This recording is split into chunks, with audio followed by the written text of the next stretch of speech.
We are 2 weeks away from the kickoff of the NFL season, so it is time for some opening statements. Louis Riddick, I turn to you first.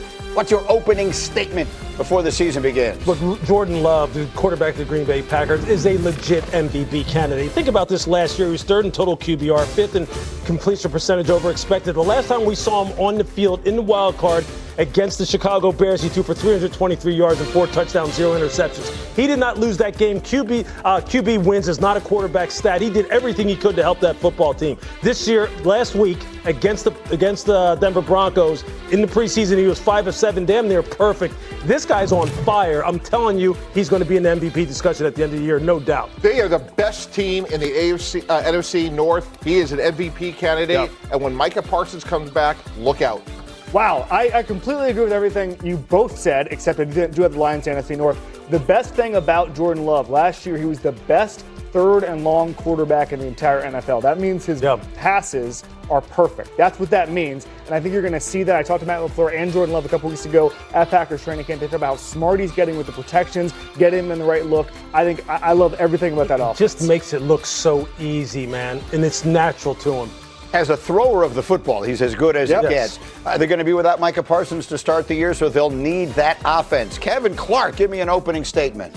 I've been going back and forth on the NFC East for a couple weeks now. The final answer is in. The Cowboys will make the playoffs, but the Eagles still win the NFC East. This Cowboys team, to me, is so good. They would win a bunch of other divisions in the NFL. Their offense is going to be at worst top 5. Their defense, Quinn Williams, Caleb Downs, I like them getting to at least average and winning double-digit games, guys.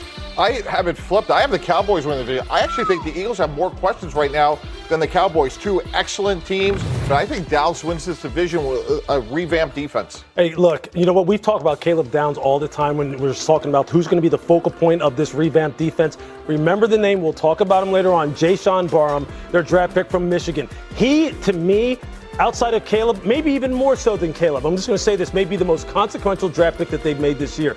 This guy could be the best linebacker they have had there since Sean Lee, back in the early 2000s. This guy is that good.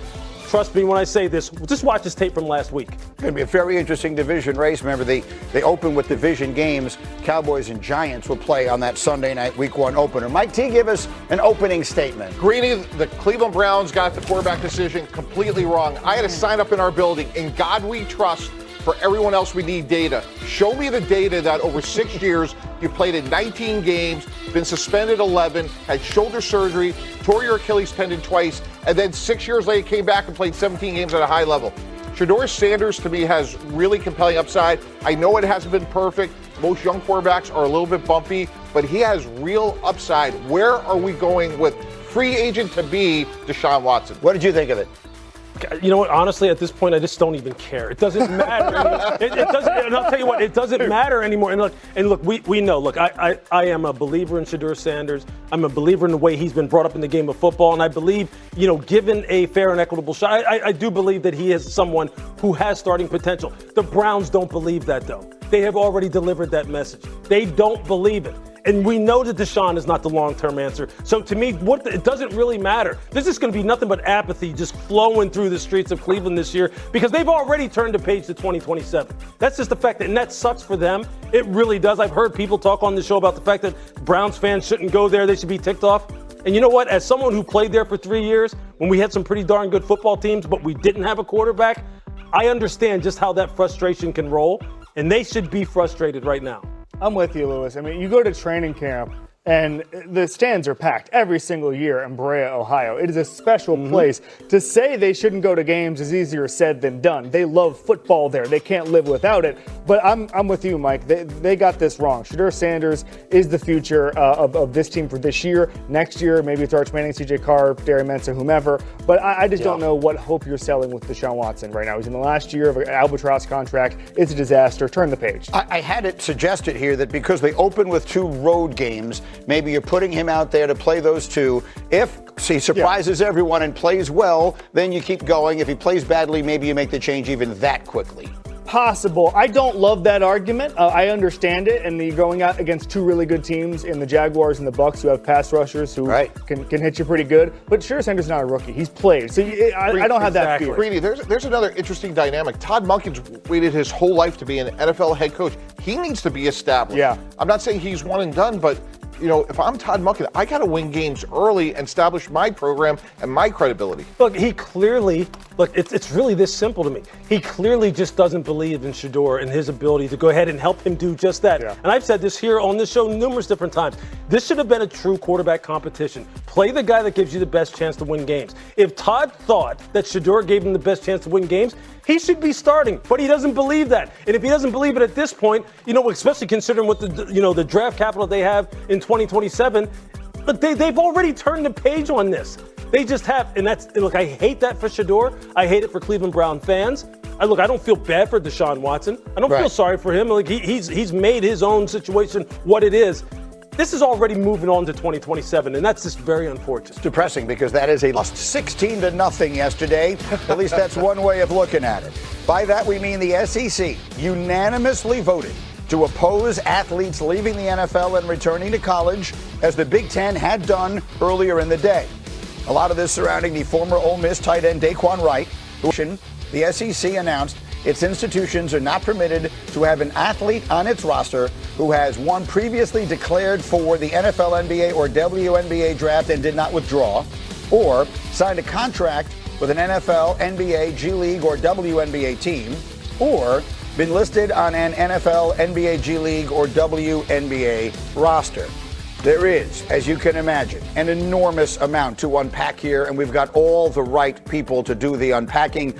Again, Mike Tannenbaum with his legal background, and Lewis obviously covering the college and pro game. Paul Feinbaum, who was never short on opinions. But let's start with Pete Thamel, who has been covering this more closely than anyone for us. Pete, just empty the notebook for us here. What do all the people watching this morning need to know about what happened yesterday? Well, Greeny, yesterday what happened is the Big Ten and SEC passed a rule that should be fairly obvious to everyone, right? They said you cannot go to the NFL and then return. Now, there had been embers of this happening at different places, but Daquan Wright, in the image of him playing for the Cleveland Browns, getting waived and coming back, sort of triggered this reaction, especially really the presidential level, Greeny, where people said, wait a minute, we can't have NFL players coming back to college. So those rules were passed, but this story is far from over, Greeny. Right now, LSU has 3 such players that were involved in a local state court ruling, which the lawyers will tell you should technically still make them eligible to play. State law obviously trumps conference law. That's Daquan Wright, you mentioned. Xavier Harris, a very good defensive tackle. He had 10 tackles against Georgia last year in the college football playoff for Ole Miss. And then a Notre Dame edge rusher, Junior Tuihalemaka, who actually did not ever sign a pro contract, so his situation may be a little different. It's my understanding, Greeny, all 3 of these players are in Baton Rouge, and they are expected to push through the legal process to play. They're expected to likely start practicing with LSU at some point this week. This is not going to be a stand-down situation. The lawyers for these players made very clear last night that they continue to push forward against the SEC, and it creates a fascinating showdown between LSU and the SEC right now. It was a 16-0 vote, but I was told the LSU vote, Greeny, was very sheepish. Well, that's the part of this that I think most people are confused by, because it seems like LSU has now set up a fight against, among others, itself, where Lane Kiffin is on one side, Pete, and the university voted the other way. So how should we be interpreting that?